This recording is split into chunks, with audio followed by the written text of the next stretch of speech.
নমস্কার বন্ধুরা, শিউলির রান্নাঘরে স্বাগতম। আজ আবারও একটা নতুন ধরনের রেসিপি আপনাদের বানিয়ে দেখাবো। আজ আমি চিকেনের ছোট ছোট পিস করে ঘুগনি বানিয়ে দেখাবো। এটা বানানো খুবই সোজা আর খেতে অসাধারণ লাগে। আর ঘরে থাকা কয়েকটা মাত্র উপকরণ দিয়ে আপনারা খুব সহজে একটা টেস্টি রান্না বানিয়ে ফেলতে পারেন। এটা বানানোর জন্য কী কী লাগছে আর কীভাবে বানাচ্ছে আপনারা স্কিপ না করে দেখতে থাকুন।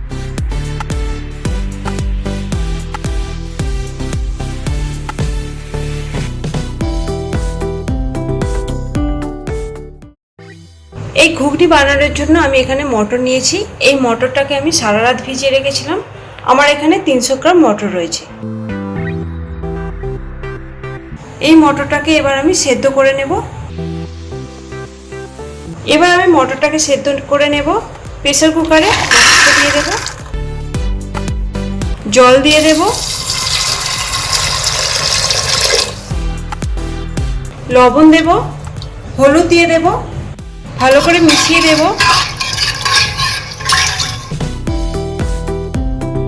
ঢাকনা বন্ধ করে গ্যাসে বসিয়ে কয়েকটা সিটি দিয়ে নেব। গ্যাসে বসিয়ে দিয়েছি, আমি 3 থেকে 4টে সিটি দিয়ে নেব। এবার আমি চিকেনটা কেটে নেব।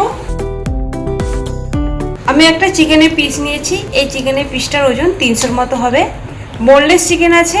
এবার আমি এটাকে ছোট ছোট করে কেটে নেব। চিকেনটাকে এবার কেটে নেব। প্রথমে এইভাবে কেটে নেব।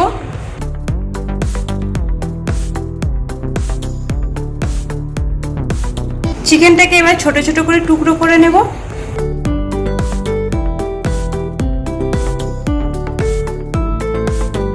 এবার আমি চিকেনটাকে ছোট ছোট করে টুকরো করে কেটে নেব। দেখুন এরকম সাইজ করছি। আপনারা চাইলে এর থেকে ছোট বড় করতে পারেন। দেখুন এরকম সাইজ। বাকি চিকেনটাকে আমি এইভাবে কেটে নেব। প্রথমে এরকম করে নেব, তারপর এরকম ছোট ছোট পিস করে নেব। চিকেনটা আমার কাটা হয়ে গেছে। এবার একটা জায়গায় তুলে রাখবো।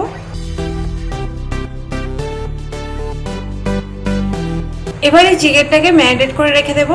দিয়ে দেব হলুদ গুঁড়ো আর লবণ দেব। ভালো করে মাখিয়ে নিতে হবে।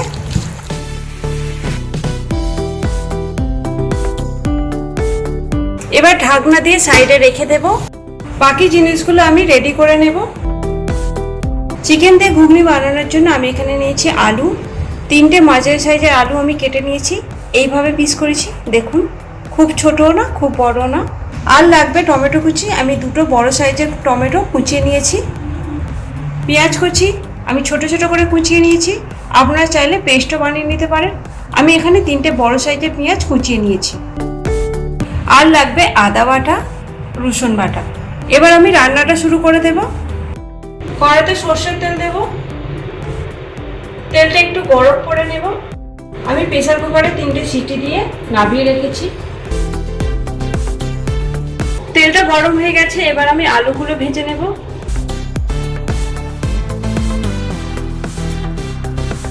সামান্য লবণ, হলুদ দিয়ে ভেজে নেব। গ্যাসের আঁচটা লো টু মিডিয়ামে রেখে লাল লাল করে আলুটা ভেজে নিতে হবে।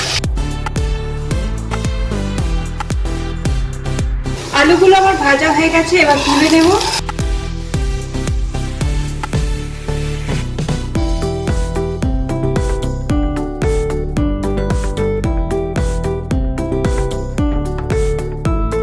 এই তেলেতে দিয়ে দেব 2টো শুকনো লঙ্কা, একটা তেজপাতা, গোটা গরম মশলা, দারচিনি, এলাচ আর দিয়ে দেব গোটা জিরে। কয়েক সেকেন্ড ভেজে নিতে হবে।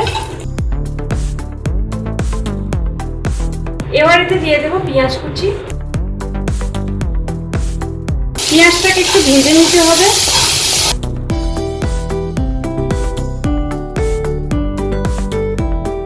এতে কয়েকটা রসুন কুচিয়ে দিয়ে দিচ্ছি। ভালো করে ভেজে নিতে হবে। পেঁয়াজটা হালকা ভাজা হয়ে গেছে। এবার দিয়ে দেব রসুন বাটা, আদা বাটা। পেঁয়াজের সাথে ভালো করে ভেজে নিতে হবে। গ্যাসের আঁচটা লো রেখে ভেজে নিতে হবে। এবার এতে টমেটো কুচি দিয়ে দেব আর লবণ দিয়ে দেব। লবণটা দেওয়ার কারণে টমেটোটা তাড়াতাড়ি সেদ্ধ হয়ে যাবে।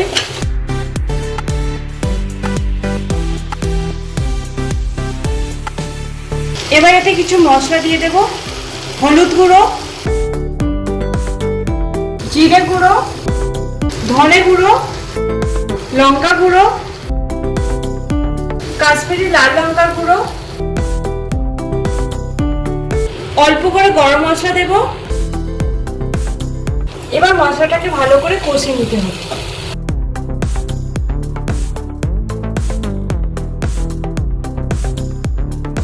মশলাটা বেশ ভালো করে কষে নিয়েছি। এবার চিকেনটা দিয়ে দেব। এবার মশলার সাথে ভালো করে কষে নিতে হবে।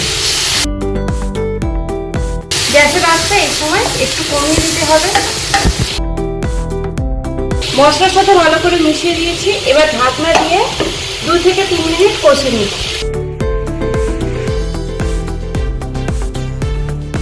3 মিনিট পর ফিরে এলাম।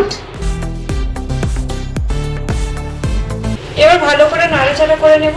দেখুন অনেকটা জল বেরিয়েছে। চিকেনটা একটু সেদ্ধ হতে বাকি আছে।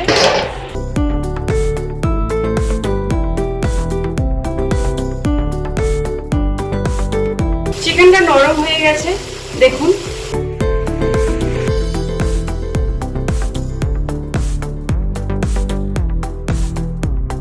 এবার ভেজে রাখা আলুগুলো দিয়ে দেব।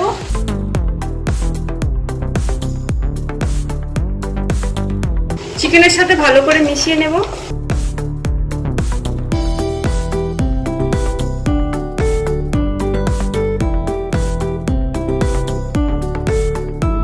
চিকেনের সাথে আলুটা ভালো করে মেশানো হয়ে গেছে। এবার সেদ্ধ করা মটরটা দিয়ে দেব। দেখুন মটরটা কত সুন্দর সেদ্ধ হয়েছে। এবার মটরগুলো দিয়ে দেব।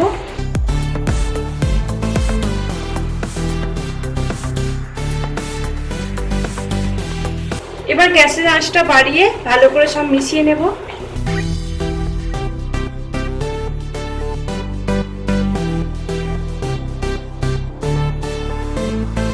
এতে অল্প করে একটু চিনি দিয়ে দেব আর লবণ দেব। আপনারা লবণটা বুঝে দেবেন।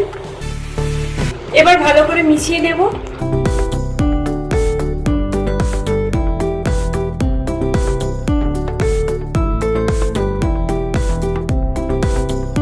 ঢাকনা দিয়ে কিছুক্ষণ ফুটিয়ে নেব। 5 মিনিট পরে ফিরে এলাম।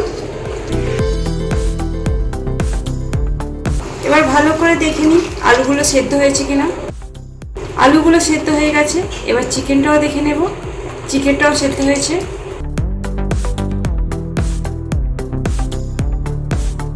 আমার চিকেন দিয়ে ঘুগনিটা তৈরি হয়ে গেছে। আরও একটু গরম মশলা ছড়িয়ে দেবো। আর যদি ঘরে ধনেপাতা থাকে তাহলে সেটাও দিয়ে দিতে পারি।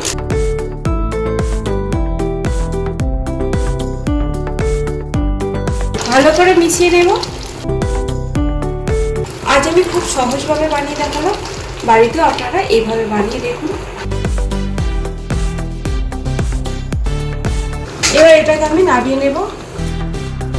এবার গরম গরম পরিবেশন করে দিন। এটা খেতে দারুণ লাগে। আপনারাও এভাবে বানিয়ে দেখতে পারেন। খুবই সহজভাবে বানিয়ে দেখালাম।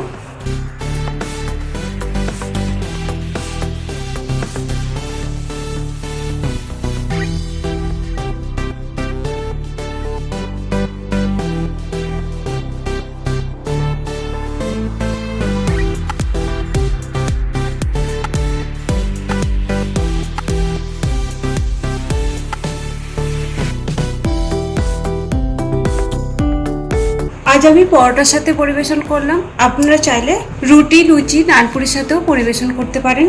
এই রেসিপিটা যদি আপনাদের ভালো লাগে লাইক, শেয়ার, কমেন্ট অবশ্যই করবেন।